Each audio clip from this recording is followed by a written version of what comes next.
बिस्मिल्लाहिर्रहमानिर्रहीम। अस्सलाम वालेकुम। 8th क्लास कैसे हैं स्टूडेंट्स? मैं उम्मीद करती हूँ सब ठीक होंगे। चलें बेटे, आज हम अपना अगला काम करते हैं। हम पढ़ रहे थे हिजरत नबवी, ठीक है।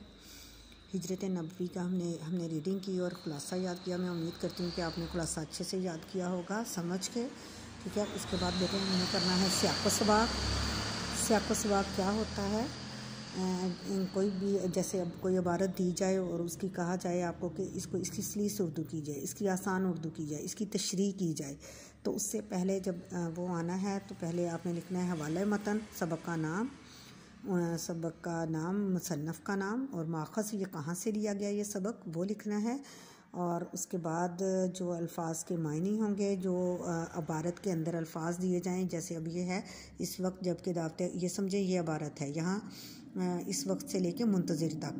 इस वक्त जबकि दावत हक़ के जवाब में हर तरफ से तलवार की, जैसे दावत हक़ है इसके नीचे इसको अंडरलाइन किया जाए तो आपने इसका मीनिंग लिखना है। अल्फाज मायने, दावत हक़ क्या है? हक़ सच की दावत, इस्लाम की दावत, सच की दावत।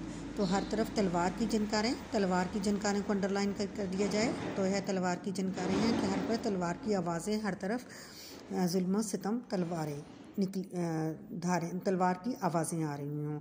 हाफ़िज़ आलम ने किसने मुसलमानों को दारुल मदीना की तरफ हुक्म दिया? उस वक्त के आलम ने, नबी पाक सल्लल्लाहु अलैहि वसल्लम, ठीक है। आगे है दारुल अमान, पनाहगाह, ठीक है। आगे है वजूद अक़दस यानी मुक़द्दस वजूद जो है नबी पाक सल्लल्लाहु अलैहि वसल्लम। सितमगारों जुल्म करने वालों का हकीकी हदफ थे, हकीकी निशाना थे। हुक्म खुदा का मुंतज़िर, खुदा का इंतज़ार करने वाला, अल्लाह के हुक्म का इंतज़ार करने वाला।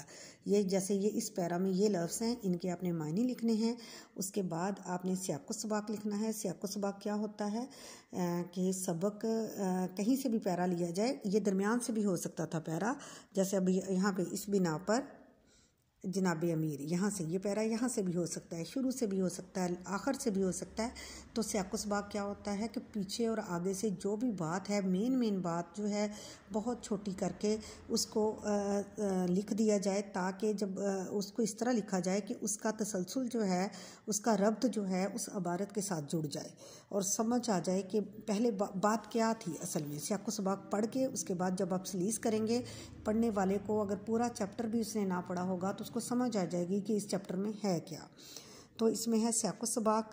मुसन्नफ़ कहते हैं कि जब हज़ूर अकरम सल्लल्लाहु अलैहि वसल्लम ने अहले कुरैश को इस्लाम की दावत दी तो उन्होंने जुल्म सितम की इंतहा कर दी। यानी आप अपने लफ्ज़ों में लिख सकते हैं कि इसमें मेन क्या हुआ था। उन्होंने अपने जब उन्होंने दावत दी तो उन्हें जुल्म सितम की इंतहा कर दी। अल्लाह ताला ने मुसलमानों को मदीने की तरफ हिजरत करने का हुक्म दिया, मगर रसूलुल्लाह सल्लल्लाहु अलैहि वसल्लम अपने लिए अल्लाह ताला के हुक्म के मुंतज़िर थे। जब कुरैश को हिजरत की खबर मिली तो उन्होंने आप सल्लल्लाहु अलैहि वसल्लम के घर का मुहासरा कर लिया। जब रात ज़्यादा गुजर गई तो अल्लाह ताला ने उन्हें बेखबर कर दिया। आप इत्मीनान से गुज़र गए, आप सल्लल्लाहु अलैहि वसल्लम इत्मीनान से गुज़र गए। इसके बाद हज़रत अबू बकर सिद्दीक़ रज़ी अल्लाह ताला अन्हु को साथ लेकर रवाना हुए। हज़ूर अकरम सल्लल्लाहु अलैहि वसल्लम की तशरीफ़ आवरी की खबर मदीने में पहले ही पहुंच चुकी थी और वो बड़ी बेचैनी से आप सल्लल्लाहु अलैहि वसल्लम का इंतज़ार कर रहे थे। जब एक यहूदी ने अंदाज़े से आप सल्लल्लाहु अलैहि वसल्लम की आमद की इत्तला दी तो सारा शहर तकबीर के नारों से गूंज उठा। तो ये है बेटे सियाक़ व सबाक़।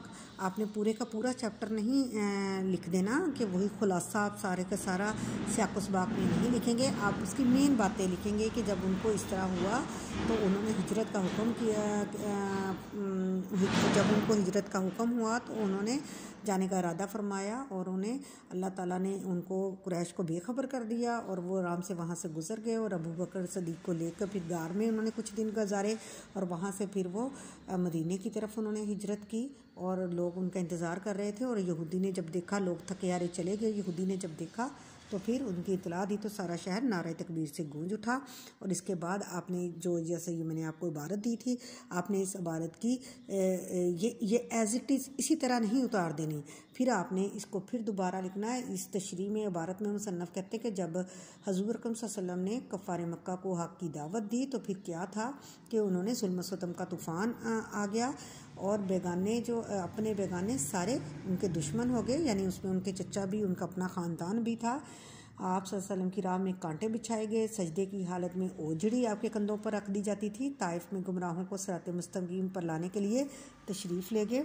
ये इस तरह की आपने सारी बातें जो हैं इसमें फिर इस तरह आपने लिखनी है। सिर्फ यही नहीं है कि जब हुक्म दिया और इस तरह हुआ, आपने ये 2 लाइनें नहीं लिखनी, आपने इस तरह उसके बारे में तशरीह करनी है। ठीक है, ओके। मैं उम्मीद करती हूँ आप इसको इसी तरह समझ के अच्छे से याद करेंगे और लिखेंगे। ओके, अल्लाह हाफिज़।